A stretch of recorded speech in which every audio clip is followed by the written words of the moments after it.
अशी अवस्था या जिल्ह्यातल्या ग्रामीण भागातल्या रस्त्यांची आहे. कुणाचं लक्ष आहे मला माहिती नाही. हे ग्रामीण भागातला आपला एखादा रस्ता खराब आहे हे दुरुस्त करा म्हणून कुणाकडे जावं हे सुद्धा कळत नाही. आणि अलीकडे 2 वर्ष या सरकारला पूर्ण झाली आणि महाराष्ट्र सरकारनं जाहिराती केल्या. महाराष्ट्र बदलतोय, खरंय, महाराष्ट्र बदलतोय. आणि हे मी तुम्हाला सांगायची गरज नाही. बँकेच्या बाहेर रांगा आहेत. महाराष्ट्र बदलतोय.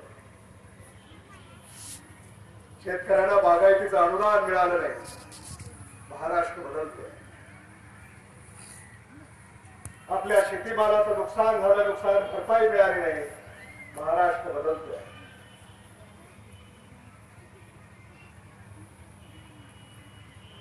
आपल्या शेतीमालाला भाव नाही. महाराष्ट्र बदलतोय. माझ्या तरुण मित्राला त्याच्या हाताला काम नाही. महाराष्ट्र बदलतोय.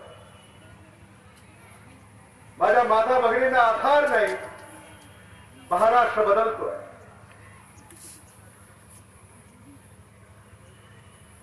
महाराष्ट्र बदलायचं असेल तर हे सरकार बदलल्याशिवाय महाराष्ट्र बदलणार नाही. हे सुद्धा मला आपल्याला आव्हान या ठिकाणी करावं.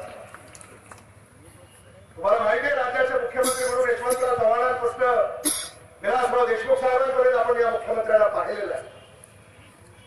मुख्यमंत्र्याला पाहिल्यानंतर असा आभार वाटायचा. कुणीतरी माझं ऐकणार आहे. ही अडचणीत आहे. सांगायची आवश्यकता नव्हती. ती जाण या नेत्यांना होती. मागच्या काळामध्ये जेव्हा केव्हा शेतकरी संकटात आला तेव्हा आदरणीय विलासराव देशमुख साहेबांनी पंचनामे केले नाही, अहवाल मागवला नाही. थेट अनुदान तुमच्या बँकेच्या खात्यावर अनुदानाचे पैसे जमा झालेले तुम्हाला माहिती आहे. आता तसं होत नाही. सरकारवर कोण खुश आहे? सारेच रस्त्यावर आहे. मराठा, मुस्लिम, धनगर, लिंगायत, आदिवासी, मागासवर्गीय, इतर मागासवर्गीय, मनोज बोल रहा हूँ मैडम. मनोज चालू है. सरकारांचं अपयश आहे. हेलो सारेच रस्त्यावर उतरलेले आहे.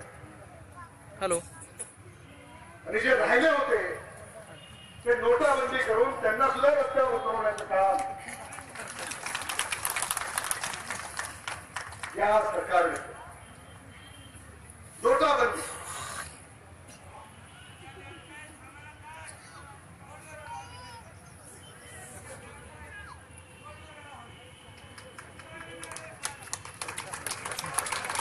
हे भारत सरकार हेच अपयश आहे.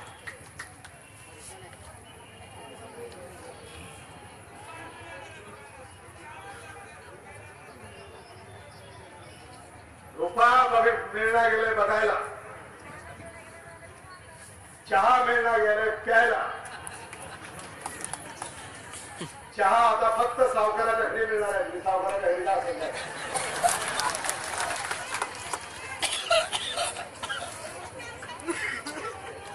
सर्वसामान्याची ही अवस्था आहे.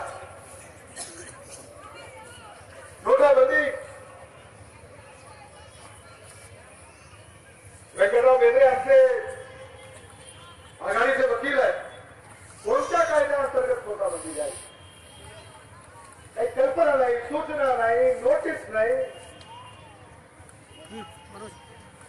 सुप्रीम कोर्टाला तर ताशेरे ओढले. हेलो मन की बात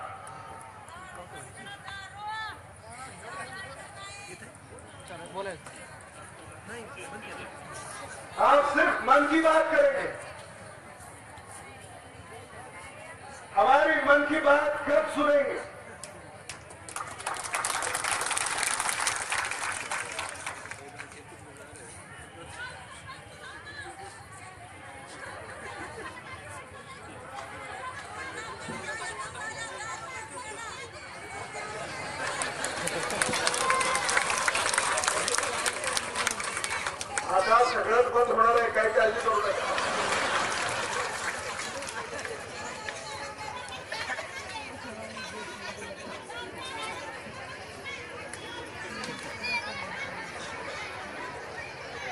सामान्य माणसाला अडचणीमध्ये टाकण्याचं नाव आहे भारत सरकारने, महाराष्ट्र सरकारने.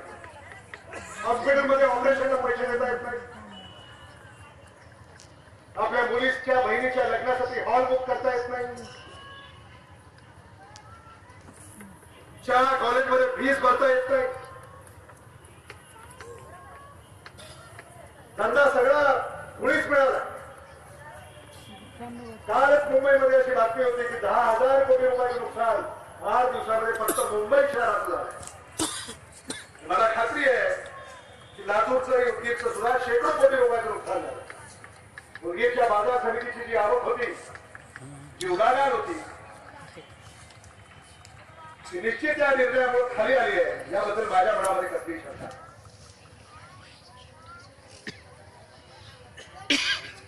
या सगळ्याचा विचार केला पाहिजे. म्हणून उद्या काय काय होईल काहीही सांगता येत नाही. हे जे चाललंय, हे जे करायचं होतं, विचारपूर्वक करायला पाहिजे. सामान्य माणसाला अडचणीत टाकून देशाची अर्थव्यवस्था ठप्प करण्याचं काम या निर्णयामुळे झाली आहे. हे सुद्धा मला आपल्याला आवर्जून या निमित्तानं सांगायचं. या बँकेच्या रांगा किती दिवस राहणार आहेत ते मला ठाऊक नाही.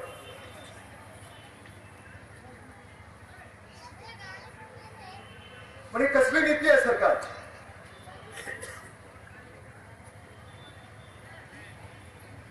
आपल्याला पुन्हा ते दिवस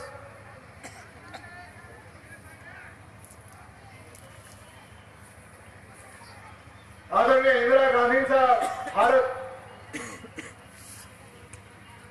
आदरणीय विलासराव देशमुख साहेबांचा महाराष्ट्र,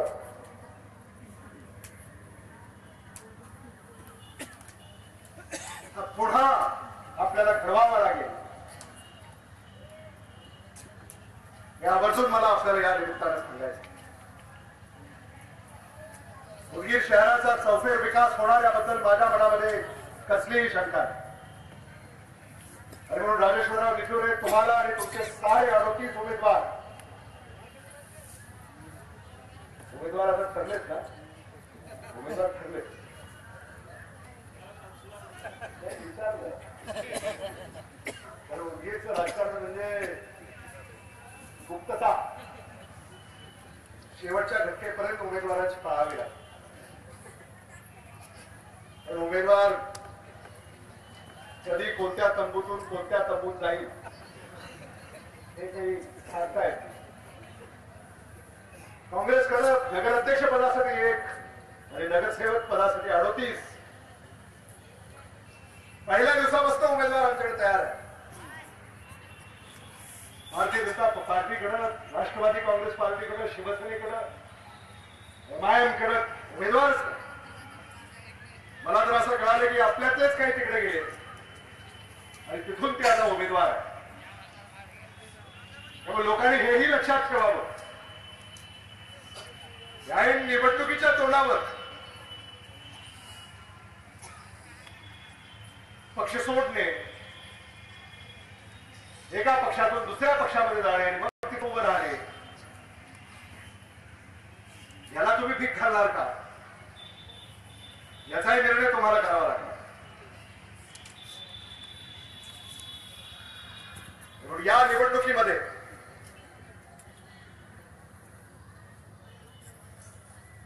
ही निवडणूक अतिशय महत्वाची आहे. ही महाराष्ट्राची दिशा ठरवणारी निवडणूक आहे.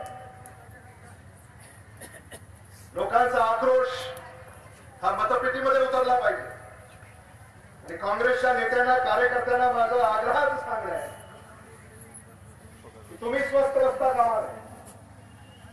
हा आक्रोश घरातून मतपेटीपर्यंत कसा पोचेल यासाठी तुम्ही दक्ष राहिलं पाहिजे. आणि उद्याच्या महाराष्ट्राच्या राजकारणाची दिशा या स्थानिक स्वराज्य संस्थांच्या निवडणुकांमध्ये ठरणार आहे.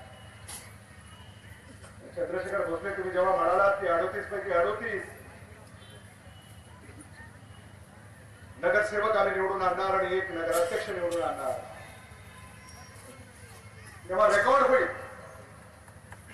महाराष्ट्रामध्ये कुठेही असा निकाल न भूतो न भविष्यती असा निकाल उदगीरकर देऊ शकतात.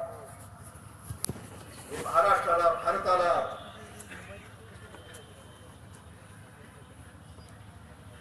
आपल्याला सांगता येईल. राजेश्वरराव निटुरे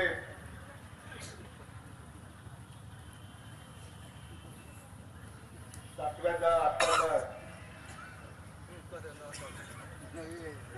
आज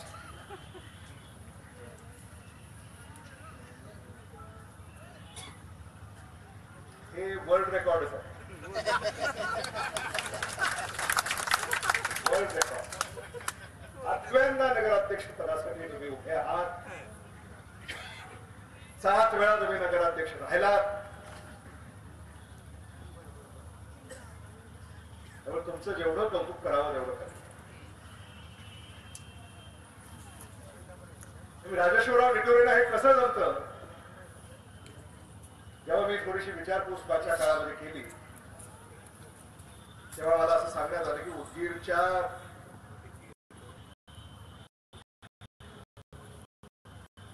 प्रत्येक घरातल्या सदस्याला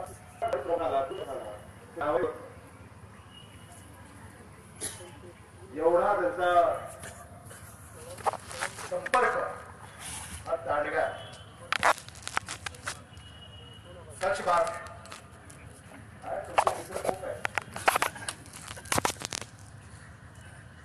तेव्हा अशीही त्यांची कीर्ती आहे. आयुष्य ज्यांनी सार्वजनिक जीवनामध्ये घालवलं, लोकांची सेवा केली, शहराचा विकास केला, ते पुन्हा एकदा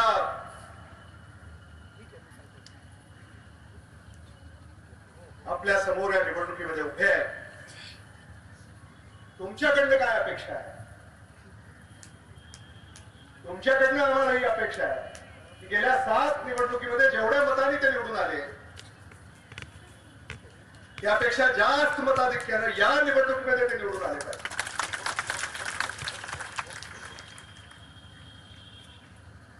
मताधिक्याचा विक्रम तुम्ही या उदगीर नगरपालिकेच्या निवडणुकीमध्ये करून दाखवा, ही कळकळीची विनंती मी आपल्याला या निमित्तानं करणार. उदगीर शहराच्या विकासाशी आम्ही बांधील आहोत. उदगीर शहराचाच नव्हे तर तालुक्याचा सुद्धा विकास झाला पाहिजे. उदगीरचा, जळकोटचा विकास सहकारी साखर कारखाना उदगीरमध्ये सुरू करण्याचं एकमेव कारण या तालुक्यातल्या ऊस उत्पादक शेतकऱ्याला न्याय मिळाला. एखादा कारखाना आपल्या तालुक्यामध्ये असला तर त्या शहराची किती भरभराट होते हे लातूरकडे पाहिलं की कळतं. ते चित्र उदगीरमध्ये उभं करायचं असेल येणाऱ्या काळामध्ये विकास सहकारी साखर कारखाना आम्ही आता यावर्षी सुरू केला आहे. पुढच्या वर्षी चंद्रशेखर भोसलेजी तुमच्याकडे अपेक्षा आहे एवढा ऊस उदगीर आणि जळकोटनं पुरवला पाहिजे की आम्हाला तो ऊस इथं गाळप करता येऊ नये, तो तिकडं पाठवावा लागावा. एवढा ऊस या 2 तालुक्यामध्ये उत्पादन झाला पाहिजे. म्हणून शेतकऱ्यांना माझं आव्हान आहे, विकास सहकारी साखर कारखान्याच्या वतीनं लागण कार्यक्रम आता सुरू होणार आहे. ऊस विकास योजना. तेव्हा आपल्या सगळ्यांनाच मला हे आवाहन करायचं की ऊस उत्पादक शेतकरी, विकास सहकारी साखर कारखाना आहे, जिल्हा बँक आहे, जिल्हा बँकेचे धडाडीचे उपाध्यक्ष चंद्रशेखर भोसले आहेत. तेव्हा तुम्हाला ऊस लागवडीसाठी अर्थसहाय्य कमी पडणार नाही. उदगीर जळकोट या तालुक्यांमध्ये अर्थक्रांती करण्याच्या दिशेनं पावलं उचलून आपल्याला ऊसाची लागवड येणाऱ्या काळामध्ये करण्यासाठी सज्ज राहिलं पाहिजे, जेणेकरून या तालुक्याचं, या शहराचं अर्थकारण बदलेल. आणि मला खात्री आहे की हा ऊसाचा पैसा उदगीरच्याच बाजारपेठेमध्ये येईल आणि उदगीरकरांच्याच पदरामध्ये तो पडेल याबद्दल माझ्या मनामध्ये कसली शंका नाही. आज सुद्धा प्रचाराचा शुभारंभ आम्ही परमपूज्य डॉक्टर बाबासाहेब आंबेडकर यांच्या चरणी नतमस्तक होऊन त्यांच्या पुतळ्याला पुष्प अर्पण करून आम्ही मिरवणुकीने सुरुवात केली. हजारो उदगीरचे मतदार त्या मिरवणुकीमध्ये सामील झाले. दुकानदारांनी आशीर्वाद दिले, फुलवाल्याने दिले, पान टपरीवाल्याने दिले, सोनाराने दिले, किराणावाल्याने दिले, सगळ्यांनी. आणि मला खात्री आहे या सर्वसामान्य गोरगरिबाच्या आशीर्वादावर उदगीर नगरपालिकेवर काँग्रेसचा तिरंगा फडकल्याशिवाय राहणार नाही ही खात्री मला या निमित्तानं आपल्याला द्यावीशी वाटते. मी राजेश्वरराव निटुरे यांना भारतीय राष्ट्रीय काँग्रेस पक्षाच्या वतीनं या उदगीर नगरपालिकेच्या निवडणुकीसाठी शुभेच्छा व्यक्त करतो. उदगीर नगरपालिकेची ही निवडणूक तुम्ही हिमतीनं लढणार याबद्दल आमच्या मनामध्ये कसलीही शंका नाही. आपण बहुमतानं निवडून यावं, आपल्या समवेत 38 नगरसेवक निवडून यावेत अशा सदिच्छा व्यक्त करतो.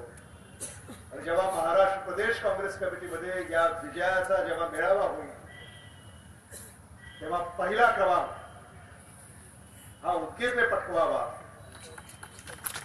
ही अपेक्षा या निमित्तानं व्यक्त करतो आणि थांबतो. धन्यवाद. जय हिंद, जय महाराष्ट्र.